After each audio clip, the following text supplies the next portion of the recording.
আসসালামু আলাইকুম, স্বাগতম এবিসি জব কেয়ারে। বিদ্যুৎ খাতের বিভিন্ন সরকারি কোম্পানিগুলোতে আসলে চুক্তি ভিত্তিক বলতে আসলে কি বোঝানো হয়?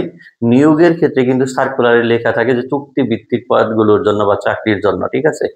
আসলেও এই সরকারি যে বিভিন্ন কোম্পানিগুলো আছে, বিশেষ করে বিদ্যুৎ খাতে ডিস্ট্রিবিউশনে যদি আসি, ডিপিডিসি, ডেসকো, ওজোপারডেকো, নেসকো, ঠিক আছে? এইসব প্রতিষ্ঠানগুলো, আবার যদি আমরা জেনারেশনে আছে CGCB, north east power generation, Ashuganj, RPCL, ঠিক আছে, আরএনপিএল ইত্যাদি। তারপরে আছে আপনার যদি ট্রান্সমিশনে আসি, পিজিসিবি বা পাওয়ার গ্রিড, আরো অন্যান্য বিভিন্ন প্রতিষ্ঠানগুলো আছে। এইখানে আসলেও এটা হলো সরকারের বিভিন্ন ধরনের সংস্থা আছে, মন্ত্রণালয়, বোর্ড, অধিদপ্তর, কর্পোরেশন, কমিশন এবং কোম্পানি। এইসব প্রতিষ্ঠানগুলোর বিভিন্ন রুলস কিন্তু আছে।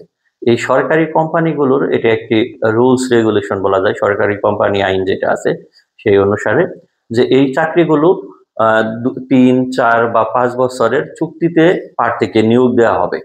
যদি এই সময় প্রার্থী কোনো বড় ধরনের রাজস্ব ক্ষতি করে থাকে, বা মানে প্রতিষ্ঠানের কোনো ক্ষতি করে থাকে, বা দেশদ্রোহীমূলক কোনো কাজ করে থাকে, সেই সুবাদে প্রতিষ্ঠান চাইলেই যাতে এদেরকে চাকরি থেকে বিনা কারণ দর্শানো ৩ মাসের অগ্রিম বেতন দিয়ে তাদেরকে বাদ দিয়ে দিতে পারে, ঠিক আছে? এরকম একটা কন্ডিশন রাখা হয়েছে।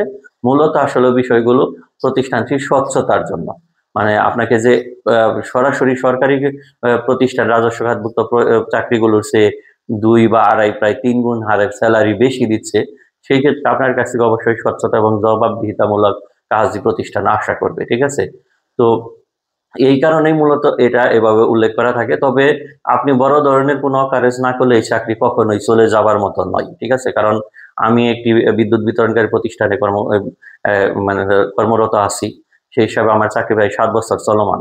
আমার কিন্তু ৩ বছর পর, পর রিনিউ হয়, ঠিক আছে? সেখানে আমার কিন্তু চাকরি এখন পর্যন্ত যায়নি। আবার দেখা যায় যে আপনার অনেক সরকারি চাকরি, যেমন যদি বলি যে ওসি প্রদীপের কথা, তারপরে বাবুল আক্তার, এরকম যারা সরাসরি সরকারি চাকরি করে, এদেরও কিন্তু অনেকের চাকরি চলে গেছে। অতএব আপনি স্বচ্ছ থাকলে এই চাকরি কখনো যাবার নয়। ৩ বা ৫ বছর পর, পর একটা ফর্ম বা নির্দিষ্ট ফর্ম আছে বা চুক্তিনামা আছে, সেটার মধ্যে আপনি স্বাক্ষর করে দিলেই আপনি সেফ। আর কোনো সমস্যা নেই। আশা করি বিষয়টি বুঝতে পারলেন। নো টেনশনে আপনারা চাকরির প্রস্তুতি নিন। একদম হ্যান্ডসাম স্যালারি, ঠিক আছে? স্বচ্ছভাবে লাইফ মানে নিয়ে ইনশাআল্লাহ লাইফ কাটিয়ে দিতে পারবেন, ঠিক আছে? আল্লাহ তাআলা যদি সহায় হন।